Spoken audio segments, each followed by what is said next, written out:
12절부터 17절 이 시즌에 이 말씀은 굉장히 중요하기 때문에 우리가 믿음으로 이 말씀을 같이 읽겠습니다. 같이 읽을게요. 시작. 예수께서 성전에 들어가사 성전 안에서 매매하는 모든 사람들을 내쫓으시며 돈 바꾸는 사람들의 상과 비둘기 파는 사람들의 의자를 둘러 엎으시고 그들에게 이르시되 기록된 바 내 집은 기도하는 집이라 일컬음을 받으리라 하였거늘 너희는 강도의 소굴을 만드는도다 하시니라. 맹인과 저는 자들이 성전에서 예수께 나아오매 고쳐주시니 대제사장들과 서기관들이 예수께서 하시는 이상한 일과 또 성전에서 소리질러 호산나 다윗의 자손이여 하는 어린이들을 보고 노하여 예수께 말하되 그들이 하는 말을 듣느냐. 예수께서 이르시되 그렇다. 어린 아기와 젖먹이들의 입에서 나오는 찬미를 온전하게 하셨다나이다함을 너희가 읽어본 일이 없느냐 하시고 그들을 떠나 성 밖으로 베다니에 가서 거기서 유하시니라. 아멘. 이번 인카운트가 우리가 준비되고 있습니다. 2년이 지나고 약 3년 만에 우리가 인카운트라고 하는 2박 3일 프로그램이 준비되고 있는데 벌써 약 우리 청년들 빼고 우리가 100명이 모집 인원이었는데 거의 100명이 다 차가는 것 같아요. 여러분들 이번 주일 여러분 꼭 신청하셔서 이번 인카운트에서 다시 한 번 더 리인카운트 주님을 다시 만나는 그런 은혜가 있기를 축복합니다. 때까지 무리 없이는 은혜가 없어요. 다윗처럼 내가 값을 지불하고 살이라 해서 값을 지불하고 아리우나의 타작마당을 사고 거기서 하나님을 예배했던 것처럼 우리 여러 가지 어려움이 있고 또 바쁜 일들이 있지만 지불한 대가의 크기만큼 은혜도 클 줄로 믿습니다. 오늘은 그리고 다음 주 금요 철야까지 지난 10번의 집회를 통해서 하나님께서 우리에게 주셨던 중요한 키워드들을 한번 정리해서 함께 나누면 좋겠습니다. 오시는 강사님들을 통해서 선포된 메시지들이 다 달랐습니다. 제가 대략 보니까 2개의 키워드로 정리가 되더라고요. 첫 번째는 그리스도의 신부로 일어나라. 따라하십시다. 그리스도의 신부로 일어나라. 신부의 영성이죠. 두 번째 있습니다. 바로 부흥의 그릇을 준비해라. 시작. 부흥의 그릇을 준비해라. 이 2개의 키워드를 압축하면 하나로 요약되는데 예배를 일으키라. 더 깊게는 예배 자체가 아니라 그 예배를 운반하고 예배의 핵심이 되는 예배자들을 준비해라는 거였습니다. 박우종 목사님 오셔서 천정을 뚫어내는 그런 예배자, 우리는 이 천정이 아니라 인천의 성층분을 뚫어내는 그런 예배자들이 준비되어야 됩니다. 여러분 10번의 지난 집회는 부흥의 동기죠. 부흥은 지금부터입니다. 집회는 부흥은 이벤트가 아니고 집회는 이벤트가 아니죠. 어느 강사님이 오셔서 그런 말씀을 하셨는데 자동차에 있어서 굉장히 제일 중요한 건 점화 플러그라고 그랬습니다. 기억나십니까? 자동차를 움직이려면 가장 중요한 핵심은 점화 플러그죠. 이 점화 플러그는 다른 게 아닙니다. 불꽃을 탁 틔워주는 건데 이 점화 플러그에서 불꽃이 튀어야 액체 연료를 기체로 가스화됐던 것에 불이 붙는 거예요. 그러면 부릉부릉하고 막 엔진에서 에너지가 일어나게 되는 거죠. 아무리 좋은 고급 승용차라도 불꽃이 튀지 않으면 아무런 기동력이 없습니다. 이번 10번의 집회 우리 가슴에 불꽃이 튀었습니다. 여러분 튀었습니까? 이제 본격적인 우리 에너지, 본격적인 어떤 힘은 지금부터입니다. 할렐루야. 매번의 예배를 통해서 이 부흥을 보게 될 줄로 믿습니다. 본질적인 질문으로 한번 돌아가 볼 필요가 있습니다. 아름다운 꿈의 교회는 누가 세웠는가? 이 목사가 세웠습니까? 어느 장로님이 세웠습니까? 12년 전 어느 집사님 집에서 시작됐는데 그 집사님 집이 우리 교회를 만들었습니까? 아름다운 꿈의 교회는 누가 세웠습니까? 무엇을 위해 아름다운 꿈의 교회가 세워졌습니까? 그렇다면 교회됨은 도대체 뭡니까? 무엇이 교회를 교회 되게 할까요? 우리는 코로나 기간에 집중적으로 이 부분을 질문했고 찾았었습니다. 하나님이 이 교회를 세우셨다면 이 교회가 왜 세워졌는지 세우신 그분께 물어야 되고 성경에서 그 답을 찾아야 되는 거죠. 우리는 마태복음 21장에서 그 답을 찾았습니다. 교회가 기도의 집인가 아니면 교회가 강도의 소굴인가? 둘 다 극단입니다. 극단이기는 하지만 어느 누가 던진 화두가 아니라 예수님이 던진 질문이었어요. 지금 아름다운 꿈의 교회는 기도의 집이냐 아니면 강도의 소굴인가? 만약에 교회가 기도의 집이라면 그 교회 안에 있는 사람들은 기도의 사람일 테고, 만약에 교회가 강도의 소굴이라면 그 교회 안에 있는 사람들은 강도들이 되지 않겠습니까? 그냥 이 부분은 굉장히 중요한 부분인 거죠. 때는 유대인의 최고 명절인 유월절 기간입니다. 수많은 인파들이 지방에서부터 외국에서 디아스포라들까지 예루살렘이라고 하는 수도에 모여들어서 유월절 절기를 지키고 있던 그때였습니다. 그때 베단이라는 어떤 작은 마을에서 나귀 새끼 타고 예루살렘 성에 입성하셨던 주님이 바로 예루살렘 성전에 들어가셔서 그곳에서 어떤 해프닝이 하나 벌어집니다. 그게 오늘 본문이죠. 여러분, 유대인들에게서 제일 중요한, 다른 건 없어도 되는데 이 두 가지는 있어야 돼 할 때 유월절이고 하나는 예루살렘 성전입니다. 이 두 가지, 유대인들에게 유월절은 단순한 명절이 아니고 예루살렘 성전은 하나의 건물이 아닙니다. 이 두 가지는 유대인의 근간이고 뿌리고 그들의 정체성이고 민족적인 자존심이었어요. 그러니까 다른 건 용납될 수 있어도 이 두 가지에 대해서는 용납이 안 되고 타협이 안 되는 어떤 절대적인 것, 그게 바로 유월절이라는 절기였고 예루살렘 성전이라는 하나의 성전이죠. 그러니까 이 유월절을 누가 건드리거나 예루살렘 성전을 누가 건드리면 이건 죽기로 작정한 거예요. 무덤을 파는 겁니다. 그러니까 이건 신성모독이었고 살인죄보다 훨씬 더 무거운 형벌이 주어졌습니다. 유월절에 예수님께서 성전에 들어가셔서 갑자기 성전의 노끈을 어떤 그 휘장을 걷어서 노끈으로 만드시더니 양 팔고 비둘기 파는 자들을 내쫓기 시작했습니다. 그리고 돈 바꾸는 자들의 상을 뒤집었어요. 3D로 한번 상상해 보면 좋습니다. 예수님께서 양 팔고 비둘기 파는 자들 채찍으로 막 휘두르니까 양들이 여기저기 막 뛰어다니고 소는 소재로 고함 지르고 뭐 야단 난 거예요. 돈 바꾸는 자들의 상을 뒤집으니까 동전이 온 뭐 성전 바닥에 뭐 굴러다니고 야단 났습니다. 아수라장이 된 거예요. 세상에 그 어떤 누구도 성전에서 이런 일을 할 수 있는 자도 없었고 이런 일이 일어날 거라고 상상조차 할 수 없었던 일이 벌어진 거예요. 유월절 전 세계에 흩어졌던 디아스포라들이 다 모여들었고 지방 각처에서 이곳 예루살렘 성전으로 수십만 인파가 모여든 상황입니다. 예수님께서 쉽게는 거룩한 테러를 지금 일으키신 거예요. 여러분, 세계 도처에서 많은 테러들이 일어나고 있지만 가장 많은 테러가 일어나는 도시가 이스라엘입니다. 예루살렘. 우리 TV에서 많이 보잖아요, 뉴스 시간에.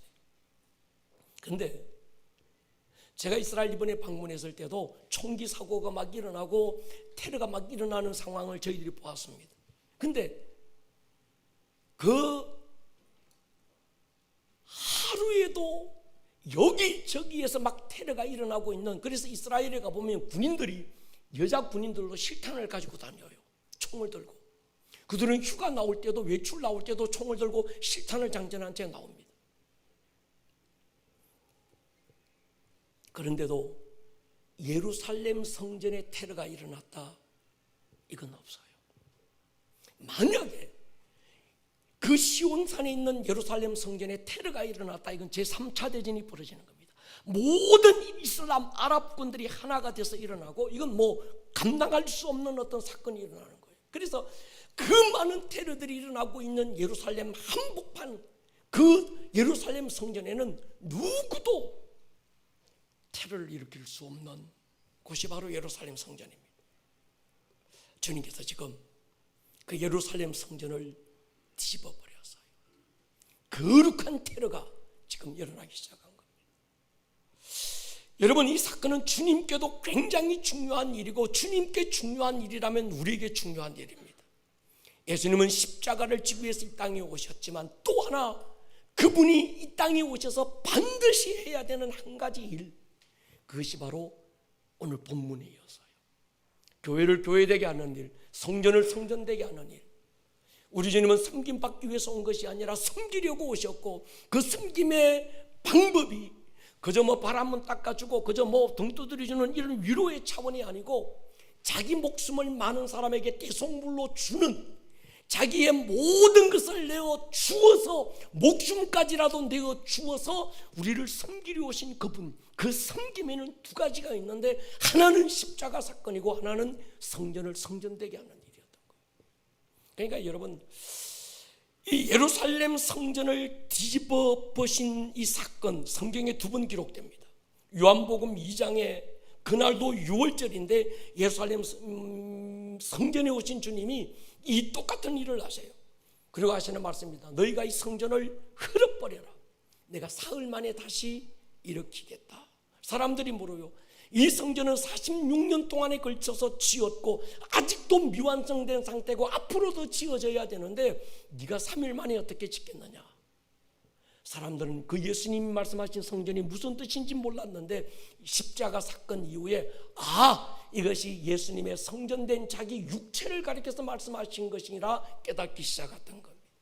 그러니까 어떤 성경학자들은 이게 같은 사건이다, 마태복음 21장과 요한복음 2장은 같은 사건이다, 또 어떤 신학자 아니다, 요한복음 2장은 예수님의 공생의 사역의 초창기에 일어났고, 마태복음 21장은 예수님이 십자가 사건 바로 전 일주일 전에 일어났던 공생의 마지막 부분에 일어난 일이기 때문에 시기적으로도 이건 다른 일이다, 다른 사건이다, 이렇게 얘기하는 사람들이 있습니다. 제가 볼 때 다른 것 같아요. 여러분, 요한복음 2장에서 예수님께서 이 성전을 헐어버려라, 내가 사흘 만에 다시 일으키겠다 하셨던 그 성전은 예수님이 십자가에서 죽고 성령이 이 땅에 오시면서 세워지는 교회를 얘기하시는 거예요. 이해가 되면 아멘 하십시다. 여러분, 성전과 교회는 개념이 좀 다릅니다. 성전은 제사의 개념이 강하지요. 양잡고 소잡고 제사하는 곳이 성전입니다. 근데 교회는 양잡고 소잡는 곳이 어떤 예배의 개념보다 훨씬 강한 건 그리스도의 군사, 음부의 권세를 이기는 하나님의 군대, 하늘문을 열고 음부의 대문을 닫는 이 땅에 임할 하나님의 나라의 개념이 훨씬 더 큰 거예요. 그러니까 교회의 정체성은 성전의 정체성과 근본적으로 다른 거지요. 성전은 양잡고 소잡고 그거지만, 교회는 할렐루야 기도하는 집입니다. 교회는 기도하는 집이라면 교회는 기도하는 사람들이 있어야 되고, 교회는 기도 소리가 끊어지지 않아야 될 줄로 믿습니다. 그래야 교회인 거예요. 여러분, 사도행전 15장에 이런 사건이 기록됩니다. 이방인 크리스찬들과 유대인 크리스찬들이 모여서 교회를 이루었어요. 그때 이방인 크리스찬들은 계속 많아지는데 유대인 크리스찬들은 숫자가 적어졌어요. 유대인 크리스천들이 가만히 보니까 굴러 들어온 돌이 박힌 돌을 빼내는 것 같은 상황이라서 속이 상했는지 이방인들에게도 할례를 행하게 하자. 이방인들도 할례를 받지 않으면 구원을 받지 못한다는 어떤 교회 정치적인 어떤 하나의 법을 만들자, 이렇게 들고 나왔습니다. 그때 베드로와 요한이 일어나지요. 그리고 베드로와 요한이 일어서서 그 많은 그 유대인 크리스천들, 그들이 벌떼처럼 일어나서, 저 이방인들 과거 같았으면 우리가 교회 밖이라고 한다면 저들과 상종도 않고 개만도 못한 어떤 취급을 받을 저들인데, 교회라는 곳에 모여 있으니까 지들과 우리가 레벨이 똑같은 줄로 지들이 착각하는데 다르다는 걸 보여주자. 니들 할례 받았냐? 안 받았지. 우리 할례 받았어. 니들도 정말 진정한 크리스천, 진정한 하나님의 사람이 되려면 니들도 할례 받아야 돼. 막 들고 일어나니까 베드로 요한이 손 딱 들고 얘기하는 거예요. 그러면서 아모스의 말씀을 인용한 겁니다. 여러분, 아모스 선지자를 알 필요가 있어요. 이 아모스가 어떤 사람인가 하면 다윗이 죽고 200년 후에 일어난 선지자입니다. 다윗도 죽고 솔로몬도 죽고 사람들의 기억에서 과거의 다윗의 장막이라는 것에 대한 기억조차 다 사라져버렸어요. 다윗의 장막이 있었는지 없었는지, 있었다는 어떤 하나의 얘기는 들려오는데 그 안에서 어떤 일이 일어났는지 누구도 관심이 없던 그때, 그들에게는 지금 눈에 보이는 솔로몬이 7년 동안 지었던 화려한 솔로몬의 성전만 그들에게 가득했던 거예요. 그때 한 선지자 아모스가 일어나서 이렇게 선포합니다. 그날에 내가 다윗의 무너진 장막을 일으키고 그것들의 틈을 막으며 그 허물어진 것을 다시 일으켜서 옛적과 같이 세우고 그들이 에돔의 남은 자와 내 이름으로 일컫는 만국을 기업으로 깨하리라. 이를 행하시는 여호와의 말씀이니라. 이 말씀을 선포한 거예요. 200년, 다윗이 죽고 200년 후에 이 일을 한 거예요. 지금 아모스가 그때 했던 그 말을 베드로와 요한이 지금 들고 나온 겁니다. 그들에게 이렇게 얘기하는 거예요. 사도행전 15장 보십시오. 이후에 내가 돌아와서 다윗의 무너진 장막을 다시 지으며 또 그 무너진 것을 다시 지어 일으키리니 이는 그 남은 사람들과 내 이름으로 일컬음을 받는 모든 이방인들로 주를 찾게 하려 함이라 하셨으니, 유대인 크리스천들이 이방인들에게도 할례를 행하고 저들도 똑같이 율법을 지키게 하자, 그래야 구원을 받는다라고 하는 하나의 어떤 이런 교리를 만들자, 그들로 지키게 하자. 그랬을 때 베드로와 요한이 손 딱 들고 일어나서, 니들이 과거 아모스가 얘기했던 그 아모스의 예언을 니들이 알지 못하느냐?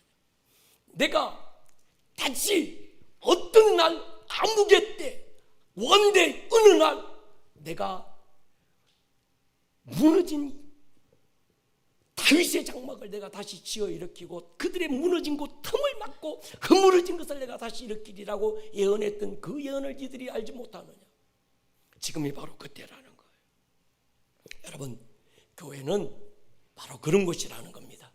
할렐루야. 그러면서 다윗의 장막에 대한 어떤 그 하나님의 가슴에 품었던 다윗의 장막에 대한 비전, 언젠가 무너진 다윗의 장막을 내가 다시 지어 일으킬 거야. 하나님의 가슴 속에 정말 지워질 수 없도록 하나님의 가슴에 남아있는 아름다운 추억들, 다윗과 함께 다윗의 시대, 다윗과 함께 수많은 예배자들이 그 다윗의 장막 안에서 24시간 33년 동안 밤낮으로 끊어지지 않고 멈추지 않는 예배를 드렸던 하나님께 너무도 행복했던 그 추억, 지금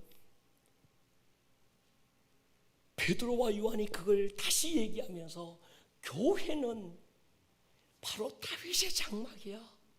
할렐루야. 지금 교회는 이방인이든 유대인이든 할 것 없이 주님이, 하나님이 아모스 선지자를 통해서 내가 원데이 어느 날 그날이 오면 내가 다윗의 무너진 장막을 다시 지어 일으켜서 다윗의 장막 안에서 내 이름으로 일컬는 이방인들, 만민들, 유대인만이 아니라 모든 세계 도처의 모든 민족들이 내 이름으로 일컬는 이 성전에 와서 무너진 다윗의 장막을 다시 지어 일으킬 거야 예언하지 않았냐? 교회는 바로 그런 것이라는 거예요. 그러니까 이 유대인들 안에 할례 받아야 돼, 막 율법 지켜야 돼 했던 그들이 일숙 들어가 버리고 말한 거예요. 성전은 율법을 지키는 곳이 아니라 성전은 예배하는 곳입니다. 동의하십니까? 그래서 이사야 56장 7절 보십시오. 내가 곧 그들을 나의 성산으로 인도하여 기도하는 내 집에서 그들을 기쁘게 할 것이며 그들의 번제와 희생을 나의 제단에서 기꺼이 받게 되리니 이는 내 집은 만민이 기도하는 집이라 일컬음을 받게 될 것이다. 6절에 보면 내 이름으로 내 이름을 사랑하는 이방인들 그들이 모여서 내 이름으로 일컫는 그 성산에 그들을 불러 모아서 그들이 나를 기쁘게 하고 정말 나를 예배하게 되는 날이 올 텐데 내 집은 만민이 기도하는 집이다. 지금 이 말씀을 그대로 인용해서 베드로와 요한이 사도행전 15장에서 모든 사람들이 듣는 데서 교회는 이방인이든 유대인이든 가진 자든 못 가진 자든 배운 자든 혹은 그렇지 못한 누구든 교회는 만민이 모여 기도하는 기도의 집이다. 교회는 문화센터가 아니죠. 교회는 공부하는 학교도 아닙니다. 교회는 이방인이든 유대인이든 누구든 하나가 되어 기도하는 기도의 집입니다. 기도의 집이 아니면 강도의 소굴이 되는 곳이 교회입니다. 너무 극단적입니까? 여러분 원래 복음은 극단적입니다. 진리는 언제나 극단입니다. 천국이냐 지옥이냐 생명이냐 사망이냐 복이냐 저주냐 이것도 저것도 아닌 DMZ 같은 어중간한 곳은 없는 거지요. 만약에 우리에게 복음이 극단적으로 열린다면 우리는 원칙적인 복음을 들어본 적이 없는 거예요. 옆구리 살살 간지럼 태워서 듣기 좋은 말로 그저 뭐 이런 그런 얘기는 들은지 몰라도 원칙적인 복음을 듣지 못해서 그런 겁니다. 코로나가 왔을 때 우리는 모든 걸 리셋하고 코로나가 아니라 코로나를 허락하신 하나님을 집중하기로 했었습니다. 코로나를 주신 건 하나님이 아니지만 그럼에도 불구하고 코로나를 막을 수 있었음에도 불구하고 막지 않고 코로나를 허락하신 이유가 무엇일까? 코로나를 통해서 하나님께서 우리 땅의 교회들에게 뭘 가르치고 싶은 것일까? 하나님께는 우연이 없다는 거지요. 공중나는 새 한 마리도 그저 떨어지는 법이 없고 들풀 하나도 교훈이 있고 가르침이 있는 거지요. 그래서 예수님 보면 들의 백합화를 보라, 공중나는 새를 보라. 주님은 새를 통해서 들의 백합화를 통해서 하나님의 백성들에게 뭘 가르치고 깨우치고 알게 하시는 거예요. 우리는 코로나를 통해서 배워야 합니다. 코로나가 왜 왔을까? 왜 허락하셨을까? 왜 이 코로나가 특별히 교회를 타겟으로 삼았을까? 전 세계 교회가 일순간 셧다운되고 말았습니다. 그래서 이 코로나를 통해서 교회들에게 하시는 주님의 음성을 듣기로 하고 성령 높은 곳에 올랐었습니다.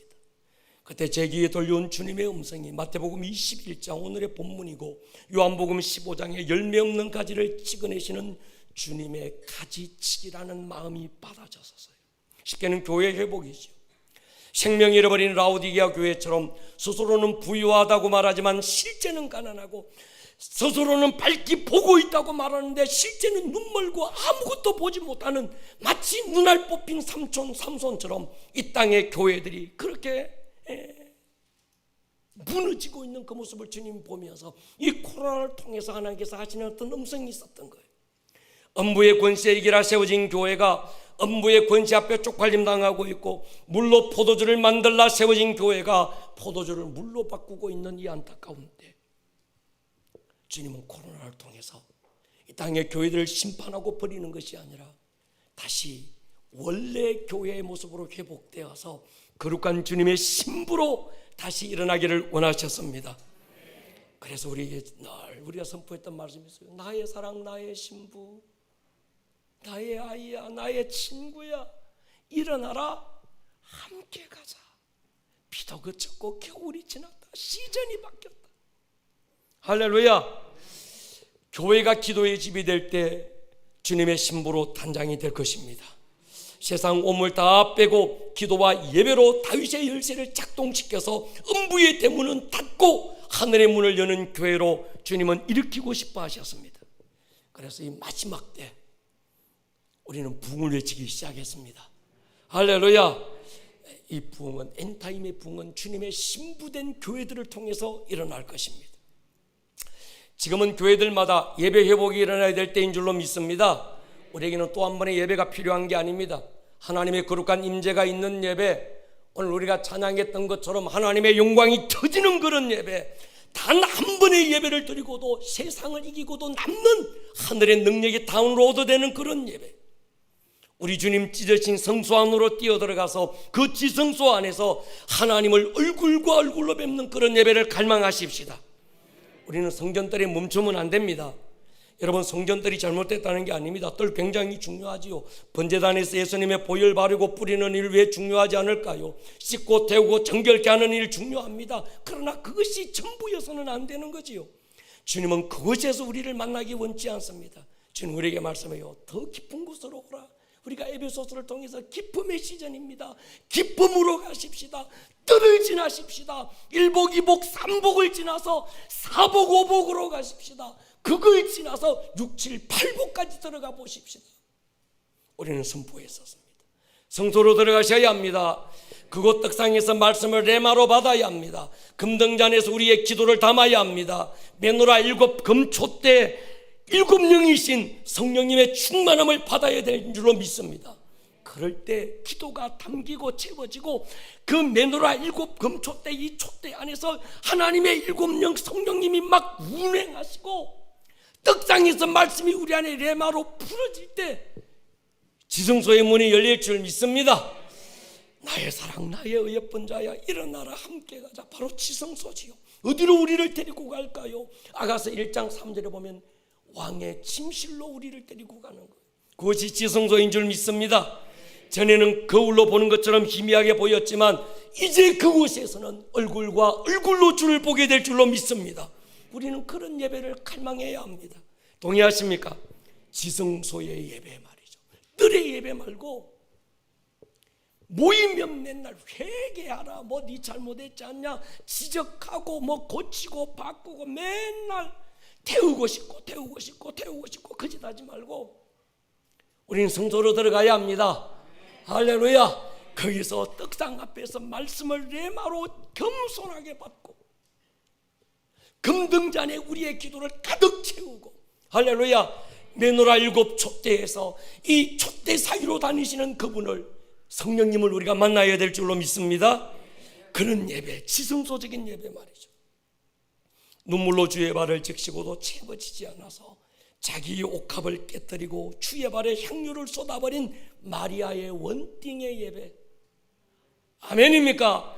주의 집에서 주의 아름다움 바라보고 사모했던 다윗의 원띵의 그 예배, 나라의 절반이 아니라 오직 왕 한 분 기쁘게 하고 싶었던 에서드의 원띵의 예배. 지금 우리 교회는 그 예배가 풀어져야 될 때입니다. 그래서 집회가 끝난 요즘 저는 예배에 더 큰 목마름을 느끼고 있습니다. 전에도 예배에 목말랐지만 부흥의 영이 제 안에 부어지면서 이 예배에 대한 목마름은 극대화되고 있습니다. 저는 우리 교회 안에서 이 극대화된 예배가 풀어질 줄로 믿습니다. 특별히 우리 청년들, 레위인들, 오하비들이 온전한 예배자로 헌신됐으면 좋겠습니다. 다윗처럼 이 레위인들의 생계를 책임지는 유다인들이, 우리 엄미 아비 세대가 일어나기를 주의 이름으로 축원합니다. 우리의 다음 세대들이 다윗의 세대로 일어나서 자기들의 젊음의 한 토막을 잘라서 예배에 쏟아놓고 하나님의 임재를 운반하는 일에 헌신했으면 좋겠어요. 뭐 알바하고 이것저것 하고 하지 말고, 뭐 이것저것 또 해야 되는 일이 많겠지만 내 인생의 가장 소중한 그 옥합을 어느 일정 기간에 떼버리고 주의 발에 쏟아버릴 수 있는 그런 예배자들, 우리 청년들, 청소년 가운데 일어나기를 주의 이름으로 축원합니다. 예, 그때 예배당 천장이 아니라 성전꾼이 뚫어지고 하늘이 다운로드되는 그런 예배가 우리 가운데 일어나게 될 줄로 믿습니다. 여러분, 우리 예배를 기대하십시다. 우리 예배는 더 뜨거워지고 깊어질 것입니다. 사람들은 말해요. 예배는 뭐 뜨거워야 됩니까? 깊어야 예배지. 안 뜨겁고 깊은 예배를 저는 본 적이 없어요. 뜨거워야 깊어집니다. 동의하십니까? 제가 읽은 책 중에 제임스 말론이라는 사람이 있어요. 이 사람이 스네이크 라인이라는 어떤 그 책을 썼습니다. 어떤 얘기인가 하면 산을 올라보면 도처에 뱀이 많은데 어느 산을 오르다 보면 어떤 라인을 딱 지나면 뱀이 존재하지 못하는 그 라인이 있대요. 스네이크 라인이라는 건데 우리도 그런 예배를 갈망하십시다. 오르다 보면 이 어둠의 영들이 작동할 수 없는, 스네이크들이, 뱀들이 영향력을 줄 수 없는 어떤 그런 높음이 우리에게 일어나기를 주의 이름으로 축원합니다. 본문으로 돌아가 보면 주님은 십자가의 문을 열기 전에 먼저 교회 회복을 선포하셨어요. 우리 주님께 정말 중요한 두 가지, 하나는 십자가, 하나는 교회였어요. 이건 어쩌다가 일어난 해프닝이 아니고 주님의 가슴 속에 태초 전부터 주님의 가슴 속에 계획됐던 그 하나님 그분 안에 디자인됐던 일이 바로 이 일입니다. 예. 주님께서 십자가를 지기 일주일 전 예루살렘 성전에 들어가셔서 먼저 이 일을 하세요. 그리고 그 성전, 예루살렘 성전에 거룩한 테러가 지금 일어난 겁니다. 주님 보십시오. 이 교회가 회복되고 나면, 교회가 교회의 모습으로 진짜 회복되고 나면 이런 일들이 일어날 것이라는 예언적 선포가 여기 몇 가지 기록됩니다. 14절 보십시오. 그 전에 11절부터 보면 예수님께서 막 성전을 뒤집어엎고 내 집은 만민이 기도하는 집이라 일컬음을 받으리라 했거늘 니들이 강도의 소굴로 만드는도다 막 고함 지르고 난 다음에 지금 14절에 이렇게 말합니다. 맹인과 전원자들이 성전에서 예수께 나오매 고쳐주셨다. 대제사장들과 서기관들이 예수께서 하시는 이상한 일과 또 성전에서 소리질러 호산나 다윗의 자손이여 하는 어린이들을 보고 노하여 예수께 말하되 이는 그들이 하는 말을 듣느냐. 예수께서 이르시되 그렇다. 어린 아기와 젖먹이들의 입에서 나오는 찬미를 온전하게 하셨담을 너희가 읽어본 일이 없느냐. 두 가지입니다. 하나는 소경과 안전뱅이들이 치유가 막 일어나기 시작했어요. 여러분, 교회가 기도의 집이 되면 강력한 치유가 일어날 것입니다. 우리 교회가 주님의 임재로 가득한 기도의 집이 되면 하나님의 나라가 우리 교회 가운데 움직이기 시작할 것입니다. 성령의 임재 안에서 귀신들이 소리지르며 떠나갈 거예요. 마태복음 12장에서 주님 말씀했습니다. 내가 성령으로 귀신을 쫓는 것이면 하나님의 나라가 너희 가운데 임하였느니라. 하나님의 나라가 임하면 귀신이 떠나갈 줄로 믿습니다. 귀신아 떠나가라 고함 지르고 뭐 할 필요 없습니다. 하나님의 임재가 가득한 예배 자리에 데리고만 오면 앉아서 찬송하고 예배하다가 어둠의 영들이 숨을 곳이 없어서 절로 떠나가는 것을 보게 될 것입니다. 목사님 안수 좀 해주세요. 이렇게 할 필요 없습니다. 예배 자리만 데리고 오시기 바랍니다. 그 예배는 하나님의 나라가 임하는 곳입니다. 예배는 하나님의 임재의 현장인지요. 여러분, 악한 영들은 소리 질러서 쫓아내는 게 아니라 하나님의 임재 앞에 서면 저절로 떠나가는 것입니다. 고질적인 질병, 유전적인 질병, 모든 병으로부터의 치유는 예배의 자리에서 경험될 것입니다. 교회가 기도의 집이 되고 교회됨을 회복할 때 이런 역사가 일어날 것이라고 주님께서 예언적 선포를 지금 하고 계신 거예요. 그게 오늘 본문입니다. 여러분, 앞으로 성령님이 감동 주시면 우리가 오늘 저녁에도 이거 좀 하려고 하는데 예배가 마칠 쯤 되면 몸이 아픈 분들 손 누가 번쩍 들라고 하면 손 번쩍 들면 뭐 누가 뭐 목사 쫓아가고 그 강단에 불러내고 할 필요 없이 좌우에 앉은 사람들이, 앞뒤에 앉은 사람들이 사방에서 손 딱 어깨 손 짚고 등에 손 대고 함께 기도하는 겁니다. 할렐루야.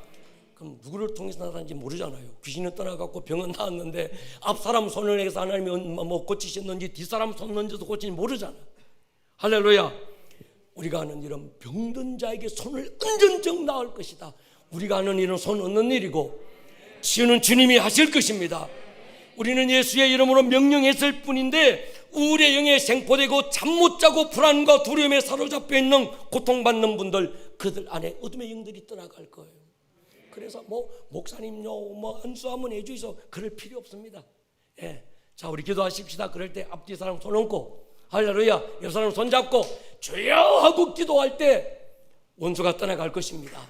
고질적인 질병 떠나가고 유전병이 떠나갈 줄로 믿습니다. 이것이 성경적 치유의 원리입니다. 여러분 그 사도행전을 보면요, 베드로를 통해서 40년 동안 안전병으로 구걸하던 인생이 일어납니다. 뛰기도 하고 걷기도 하고 하나님을 찬양합니다. 사람들이 베드로를 주목하지요. 신기하네, 희한하네, 저 사람 대단하네. 학문 없는 범인이었는데 말만 잘하는 줄 알았는데 보니까 저기서 대단한 능력이 나타나네. 그랬을 때 베드로가 이런 말을 합니다. 너희들이 신기한 눈으로 나를 쳐다보지 마라. 내가 한 게 아니라 내게 있는 예수의 이름으로 이 사람이 일어나 걷게 됐다. 할렐루야. 우리 교회가 기도의 제보로 일어설 때 모든 성도 안에 사도적 권세가 나타날 줄로 믿습니다. 요한복음 1장 12절에서 말씀하셨던 것처럼 영접하는 자 곧 그 이름을 믿는 자들에게는 하나님의 자녀가 되는 권세가 나타날 줄로 믿습니다. 마가복음 16장 17절에서 약속했던 것처럼 너희가 내 이름으로 귀신을 쫓고 할렐루야 병든 자에게 손을 언전적 나을 것이다. 그러기 위해서는 여러분 예배가 살아야 합니다. 교회가 교회되어야 될 줄로 믿습니다. 며칠 전 한국교회 원로이신 한 목사님의 절규하는 외침을 제가 들었어요. 그분이 뭐라고 그러시는가 하면, 여러분 한국교회 예배가 죽었습니다. 100년 됐다 120년 됐다 70년 80년 역사와 전통은 자랑하는데 교회 안에 들어가 보니까 예배가 죽었다는 거예요. 이 연세 드신 어른이 안타까워서 한국교회가 살려면 예배가 살아야 됩니다. 청년들 아이들 다 떠나고 할머니 할아버지 몇만 모여서 마치 에스겔 골짜기에 마른 뼈들처럼 한국교회가 지금 그런 모습이라고. 그분이 누군지 알고 싶으면 크로처치 10days 리바이벌 유튜브를 찾아서 한번 보십시오. 여러분 예배가 살아야 합니다. 지금이 그때입니다. 오카는 목사님 평생을 제자훈련의 전쟁에 쏟으셨어요.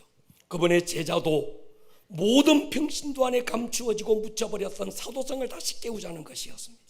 그래서 그분이 썼던 책이 평신도를 깨운다. 잠자는 평신도 뺨때 때려서 깨우는 게 아니고 그들 안에 평신도, 과거에는 사도행전 때는 평신도라는 단어가 없었습니다. 그분이 외친 게 그래요. 평신도 라오스라는 이 단어는 AD 313년 로마의 콘스탄틴이 기독교를 로마의 국교로 만들면서 그때 천주교가 세워지고 천주교에서 사제들 중심되고 평신도들을 무시하면서 사제와 평신도를 구분짓기 위해서 만든 단어가 평신도라는 단어입니다. 그 책에서 그분이 그렇게 강조해요. 여러분 평신도 안에 사도성이 있음을 믿으십니까? 이게 옥하는 목사님의 제자도는 모든 평신도, 목사도 평신도고 평신도도 평신도라는 거예요. 교회 안에는 권위가 있고 직분이 다르고 질서가 있어야 되지만 모든 평신도, 목사든 평신도든 아이든 누구든 그들 안에 하나님이 주신 사도행전의 사도성이 있다는 겁니다. 그걸 깨우자는 게 제자훈련이어서요. 근데 안타깝게도 한국교회 제자훈련이 그 사도성을 깨우는 게 아니라 머리만 깨워가지고 가슴을 깨우는 게 아니고 영을 깨우는 게 아니라 혼만 깨우고 지식만 깨워서 하나의 교리화된 신학 체계화된 제자훈련으로 끝나버린 거예요.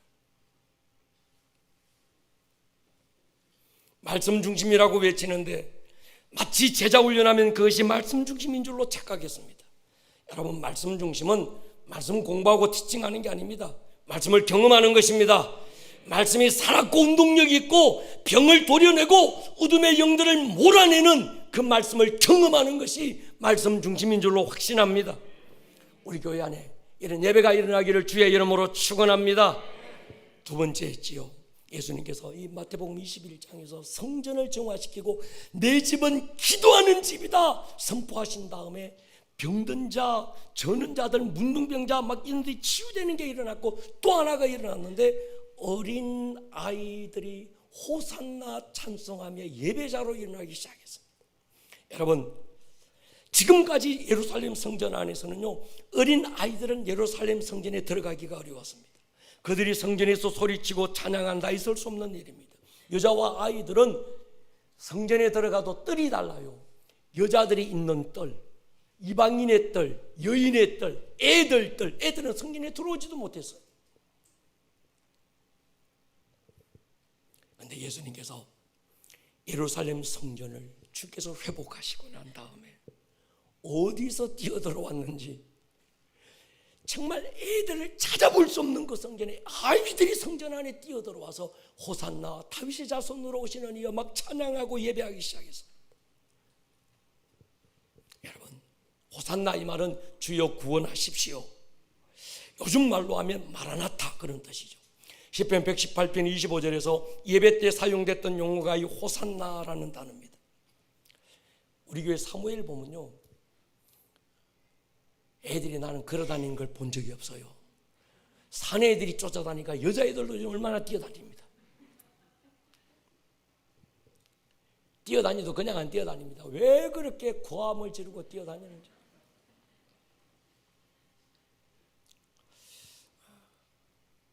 예수님께서 교회는 강도의 소굴이 되면 안 돼, 교회는 기도하는 집이 되리라고 주님이 그렇게 말씀하셨는데, 교회는 기도하는 집이다. 교회가 기도의 집으로 회복되고 온전케 되고 나니까 지죽은 듯이 고요했던 그 예루살렘 성전 안에 이 애들이 어디서 나왔는지 여기 막 후루룩 뛰고 저기서 왁 뛰고 왁 잡고 자면 호산나 고함 지르고 찬양하고 막 그들이 예배자로 일어나기 시작하는 거예요. 여러분, 우리 교회 안에 이 아이들의 예배가 일어나기를 축복합니다. 여러분, 아이들도 예수님 만나야 합니다. 얘들도 예배자로 일어나야 돼요. 얘들은 가라 이러면 안 됩니다. 할렐루야.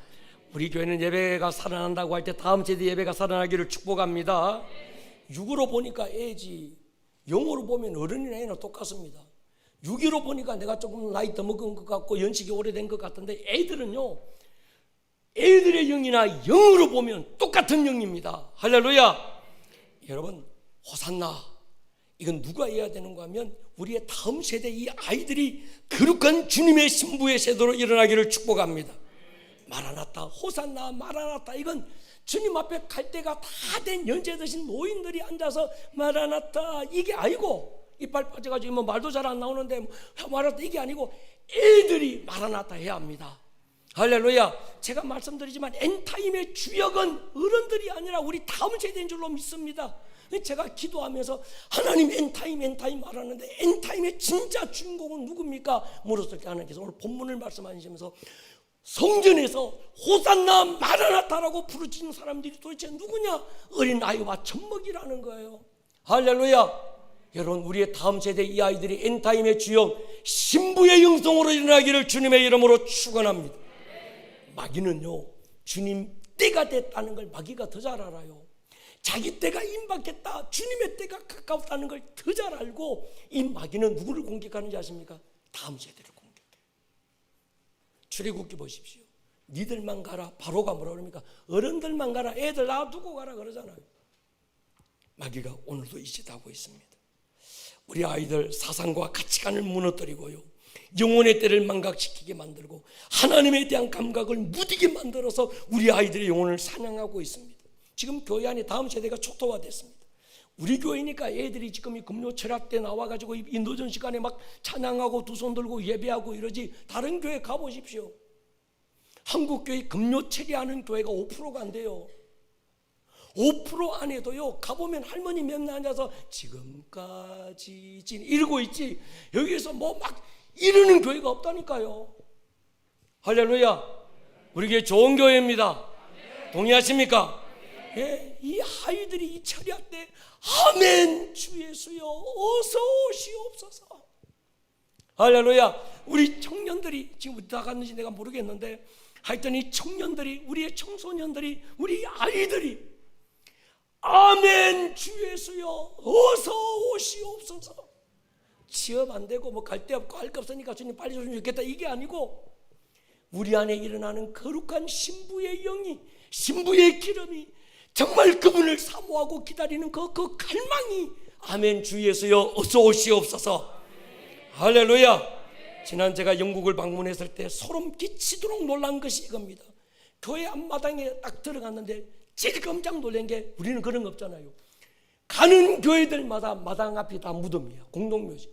그 교회 장로님 무덤, 목사님 무덤들 다 거기 묻혀 있는 거예요. 예배당 안에 들어갔는데 120년 전 낡은 의자만 탱그라니 남아 있습니다. 교회 안에 생기가 없는 거예요. 완전히 스케일 꼴짝입니다. 한오부 교회, 정말 120년 전에 이 땅에, 조선이라는 이 대한민국 땅에, 조선 땅에 선교사를 보냈던 어떤 그 교회, 120년 전, 아니야, 약 120년 전 1904년도에 엄청난 붕이 일어났다고 말하는 이 웨일즈에 있는 모리아 교회, 마당에 무덤만 가득해요. 들어가 보니까 정말 100년 넘은 의자들만, 낡은 의자들만 가득해. 거기 엎드리는데 하나님이 제게 물었어요. 이 목사, 뭐가 보이니? 심이 마른 뼈들이 보입니다. 주님 말씀에 저들이 살겠느냐? 멀지 않은 시간에 한국 교회가 이 모습이 될 거야. 코로나가 20년을 앞당겨 버렸어요. 앞으로 5년 지나가 보십시오. 꼭 그대로 됩니다. 여러분, 정신이 번쩍 들었습니다. 마라나타 신앙, 천국 가실 때 얼마 남지 않는 어르신들만의 영성이 아닙니다.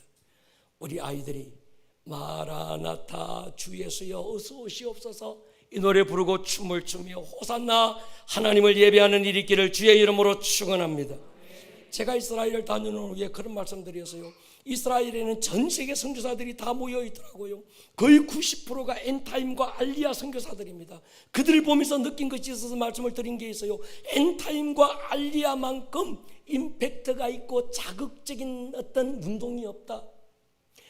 알리야가 굉장히 중요합니다. 성경 구절에 700구절 이상이 그 흩어졌던 디아스포라들이 다시 고토 이스라엘로 돌아온다는 예언의 이야기들이 700구절이 넘습니다. 그 일이 일어나야 합니다. 할렐루야. 엔타임 때 그들이 고토로 돌아와야 되고 그들 안에 부흥이 일어나야 됩니다. 할렐루야. 여러분, 이스라엘 제가 가보니까요, 이스라엘에서 지금 이번에 우크라이나에서 20만 명이 돌아왔더라고요. 알리야. 대개 러시아 쪽에 옛날 구소련권 중앙아시아에 있는 이 유대인들이 DNA 검사해가지고 지금 돌아오는데 그들의 많은 사람들이 그리스도인입니다. 그들끼리 모여서 예배하는 현장을 제가 보고 왔어요. 여러분, 알리야가 굉장히 중요합니다. 주님 오시는 엔타임, 주님의 재림의 때를 기다리는 신앙 너무 중요합니다. 그런데 이게 너무 자극적이고 오늘 이 시대 사람들의 마음에 강력한 임팩트를 줄 수 있는 단어가 딱 두 가지인데, 다는 아닌데 많은 사역자들이 여기에 무너져요. 그래서 제가 생각했습니다. 엔타임이 나쁜 게 아니고 알리야가 나쁜 게 아닌데 그게 안전장치가 필요하다. 내가 아니라 우리 다음 세대다.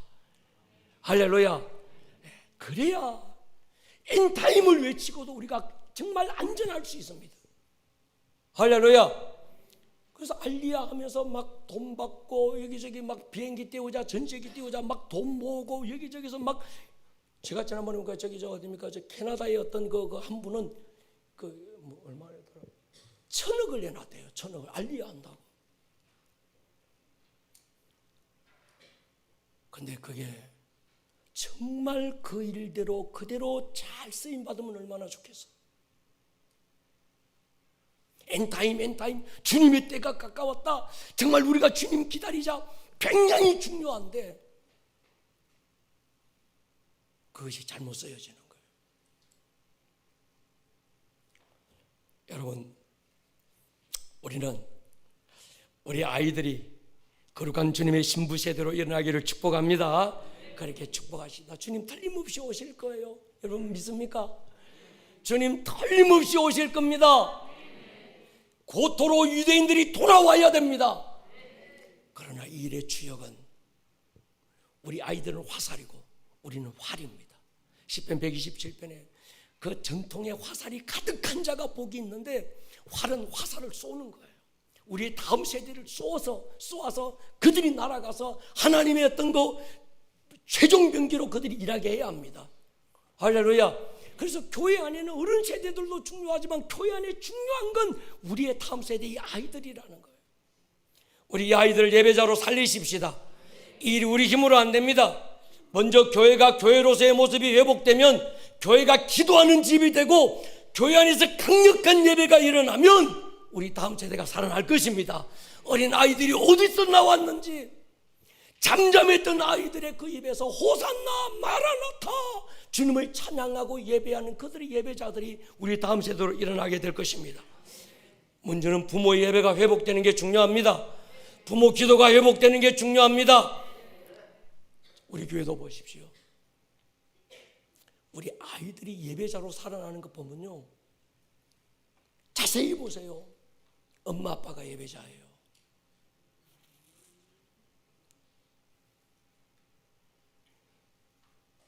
요즘 애들요 두들기 팬다고 예배 자리 안 갑니다.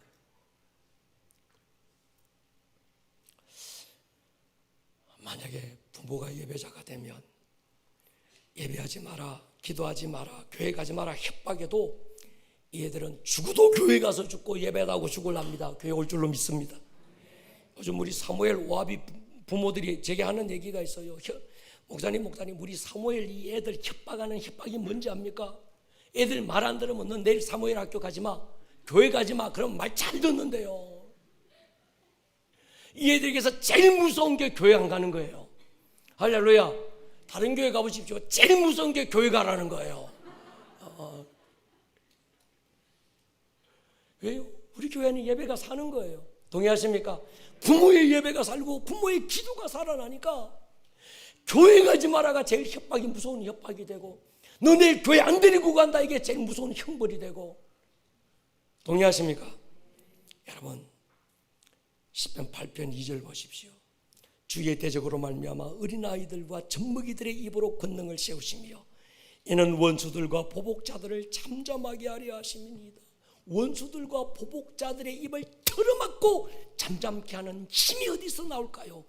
젖먹이와 어린아이들이 하나님을 예배할 때, 할렐루야, 그 예배 안에서 일어나는 줄로 믿습니다. 우리 교회는 이 말씀이 응하는 교회가 될 것입니다.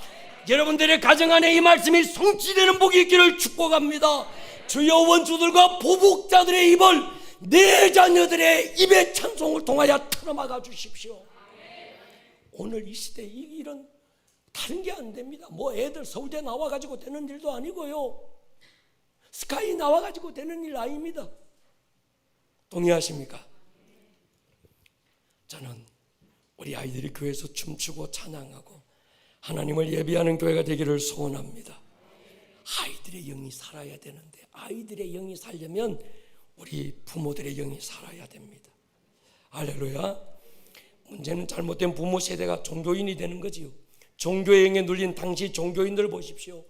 갑자기 예수님께서 성전 한번 뒤집어 엎고 거룩한 테러 일으키고 나서 안 그래도 정신이 없는데 어디 숨어 있다가 나왔는지 얘들이 여기저기서 뛰어나와서 돌아다니면서 고함 지르고 우르르 몰려다니며 호산나 그러고 저기서 마라나타 그러고 고함 지르고, 그러니까 종교인들이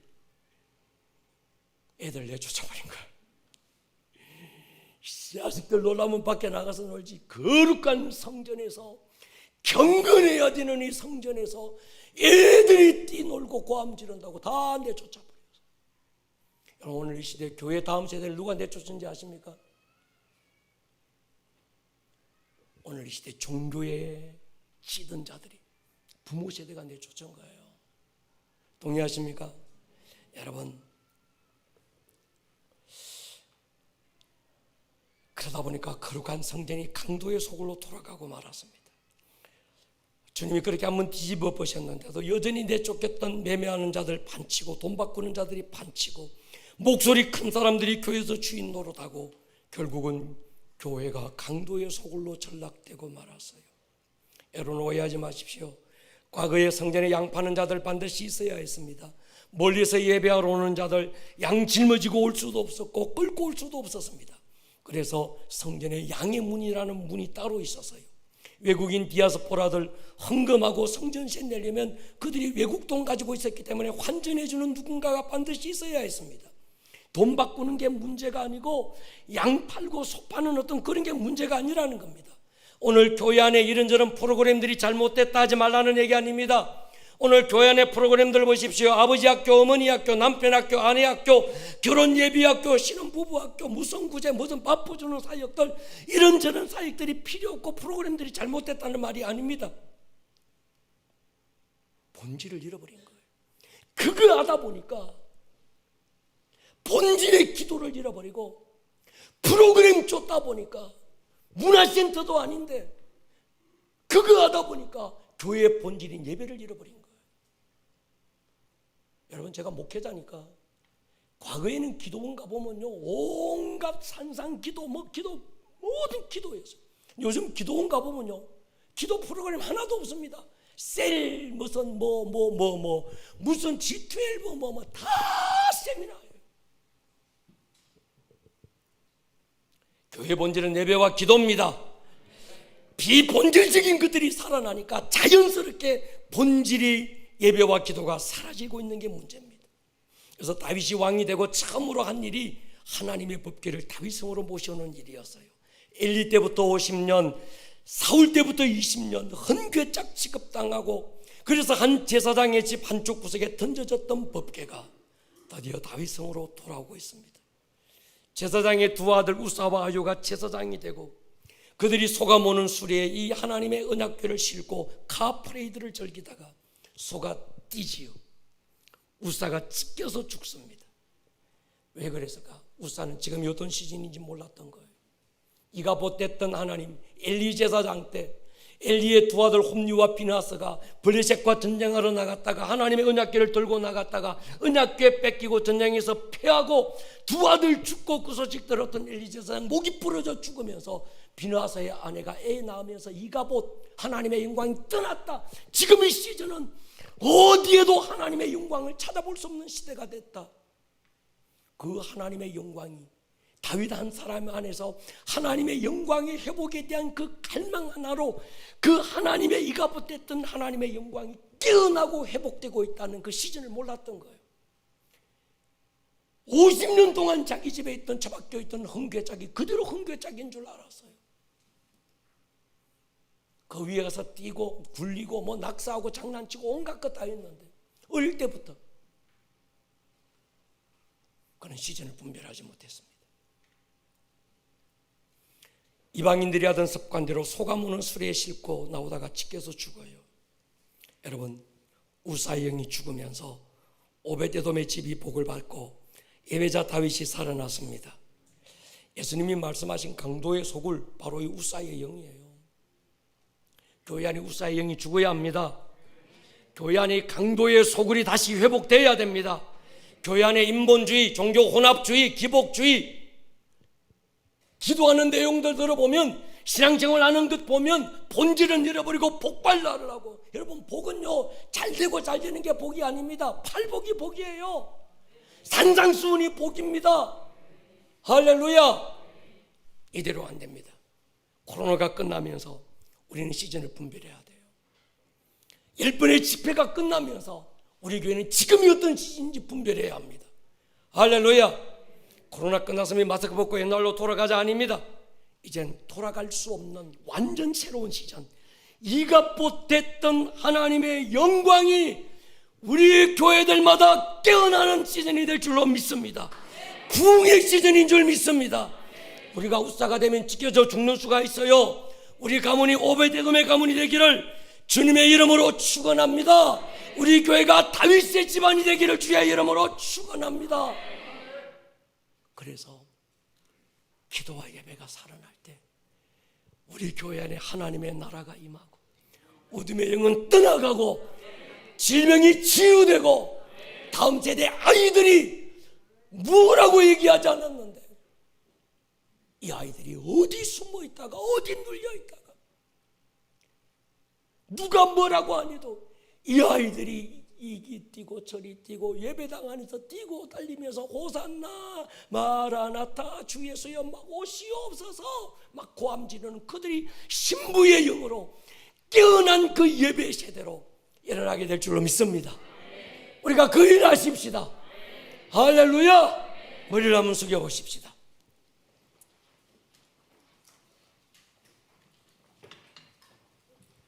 우리가 기도할 겁니다. 여러분 다르게 기도하지 말고 말씀 붙들고 기도하십시다. 마태복음 21장에서 예수님께서 내 집은 만민이 기도하는 집이다. 니들이 왜 강도의 소굴로 만들었니? 여기는 가진 자 못 가진 자 배운 자 그렇지 못한 자 유대인 이방인 알 것 없이 남녀노소 분부교천 누구라도 바로 내 집은 그들이 모여 하나가 되어 기도하는 집이다. 주님, 우리 교회가 기도의 집으로 일어나게 해주십시오. 두 번째 기도는요, 우리 교회 안에 하나님의 나라가 임하게 해주십시오. 병든 자들, 저는 자들이 뛰어나 걷기도하며 하나님을 찬양하고 우울의 영과 모든 흑암의 군시에 눌린 자들이 자유와 치유가 일어나게 해주십시오. 또 하나, 하나님 우리 다음 세대 이 아이들이 예배자로 일어나게 해주십시오. 이 아이들의 입에서 호산나 마라나타 주 예수여 오시옵소서 주님을 찬양하고 주님 오실 대로를 열어가는 예배자들로 일어나게 해주십시오. 이 세 가지 두고 우리 기도할 거예요. 우리 시간 한번 기도할 겁니다. 주여, 이 코로나가 끝나가고 10번의 집회가 끝나가면서 이제 우리는 부흥의 시즌을 열었는데 주님, 우리 교회가 교회됨을 선포하기를 원합니다. 아멘. 기도와 예배가 살아나게 해주십시오. 아멘. 치유가 일어나게 해주십시오. 아멘. 다음 세대가 살아나게 해주십시오. 아멘. 주의 한번 부르고 통성으로 기도합니다. 주여.